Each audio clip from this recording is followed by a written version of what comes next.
Hello everyone, this is Tanya from Professor Tanya Speaks, and today we're going to be talking about sentences. We're going to be looking at the various sentence types. So what I want to do is show you how to combine sentences and how to get your writing to sing a little bit more.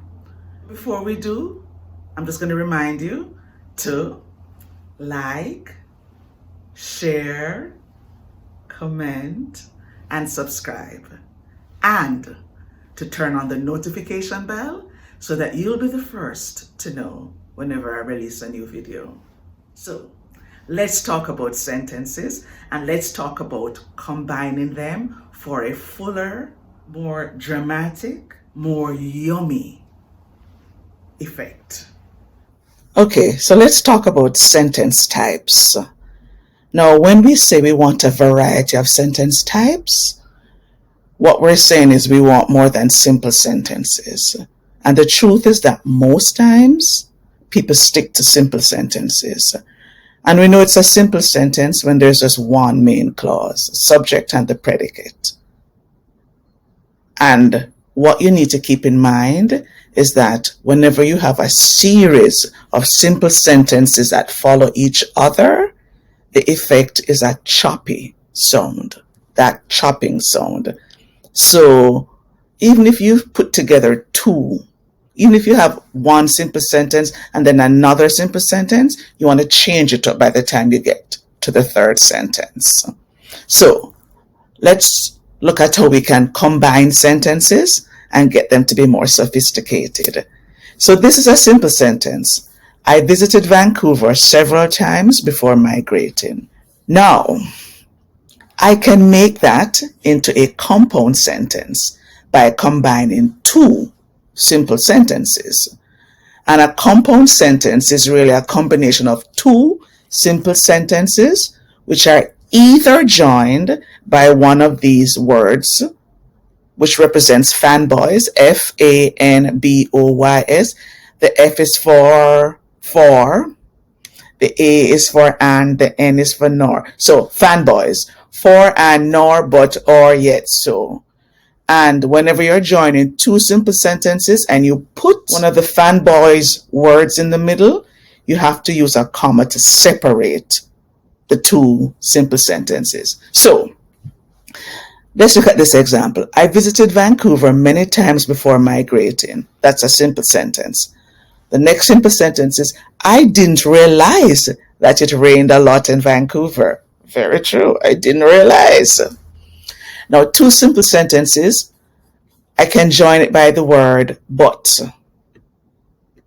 I visited Vancouver many times before migrating, but I didn't realize that it rained a lot in Vancouver. You have to have a comma in front of the fanboy word that you choose. You can't just put it together. You have to have the word and you have to have the comma before the word. There's another way, though, that you can join two simple sentences, and that's by using one of these kinds of words. So I visited Vancouver many times before migrating, and then you have to have the semicolon, then the word, and then the comma after. So it's not usually one of the fanboys words right here. So I visited Vancouver many times before migrating. However, I didn't realize that it rained a lot in Vancouver. So this also is a compound sentence because you've still combined two sentences. So sentence combining is very important, but more important is the correct punctuation. Okay? Now, the next type of sentence type is a complex, where you put a dependent and an independent clause together. So you'll see it looks something like this. Even though I had visited Vancouver several times before migrating, I didn't realize it rained so much here. Now, this first part, it's dependent. It can't stand on its own. Whereas this part is a sentence on its own. So therefore, it is called the independent part. Now, when you put a dependent and an independent part together, you get another nice, sophisticated sentence, Once again, you have to have the punctuation mark here. You have to have the comma that separates the two. But what you have is a nice, sophisticated sentence. And it's usually the ones that say things like, even though, despite, those kinds of stuff. So this is a good example of a complex sentence. Now, this is the fourth type of sentence, which is the compound complex sentence, which is a combination of a compound sentence with a complex sentence, meaning it's a combination of two simple sentences, which made it compound, with the addition of the dependent part. So it's a combination of two independent clauses that can stand on their own with one dependent clause that cannot stand on its own. So if you look at this example, people often ask me why I chose to migrate to Vancouver. That's a simple sentence. And not only is it a simple sentence, but it is an independent clause because it can stand on its own. But then the other part, which is color blocked in purple, and I tell them that even though Vancouver has turned out to be a rainy city, that's obviously not a full sentence, right? Which means it is a dependent clause. But then at the end, in green, the section blocked in green, I have, I wouldn't live anywhere else. That is a simple sentence, and that is an independent clause. So the yellow is independent, the pink is dependent, and the green is independent. So therefore, what we have is a compound complex sentence, which combines two independent clauses with one dependent clause. Now, this is a really nice sentence, but you don't want to only have compound complex sentences, because after a time that also becomes monotonous and hard to read. So the rule of thumb is give a combination and balance the types of sentences you use. So I would say simple, simple, compound, simple, compound, simple, compound, complex, but just keep mixing it up.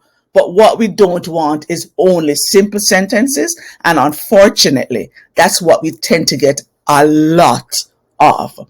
But when you do this and you throw in the different types of sentences, you'll have the effect of your writing singing. And guess what? It becomes so much more pleasant to read. So I'm going to encourage you, combine your sentences and stay away from one type of sentence only. Don't overuse any one type of sentence. Okay, so I hope that was fun for you, because it was for me. Okay, a grammar geek. I get it. But you know what, guys? When you combine your sentences and when you begin to experiment a little bit more, you are going to love what you write, and the people who read will love it too, and will fall in love with you before they even meet you, because your writing is going to be so powerful that you are going to be grabbing people's attention, and you are going to be reeling them in, and you're going to get them thinking, who is this person? Who is this person who has such powerful writing skills? So I hope that has motivated you. And as you begin to read more and more, I want you to look at sentences. Okay? A lot of times people write sentences and they're not correct. But I want you to read your business communication textbook a little bit more. Look at the different examples. Look at the reports. Look at the sentence construction. Get into the habit now of counting the number of words that you have in a sentence. And when it goes over 20, see what you can do to switch things up a little bit. And when you're combining your sentences, always think in terms of simple, then something else, then simple, then another sentence type, then simple, and then, so try to not make it just simple, simple, simple, then you throw one, then you throw in a combination. Try and give much more variety. And of course, whenever you're writing your topic sentence, try to make the topic sentence a simple sentence. Because whatever you put in your topic sentence is your commitment for the paragraph, and the paragraph should only have one idea. So usually the topic sentence works best as a simple sentence. But apart from that, guys, experiment and make your work sing. So I hope that helps. And before I go, as usual, I'm going to remind you to like, share, comment, and subscribe. And then turn on your notification bell so that you'll be the first to know whenever I've released a new video. So thank you for watching again, and talk to you soon. Bye for now.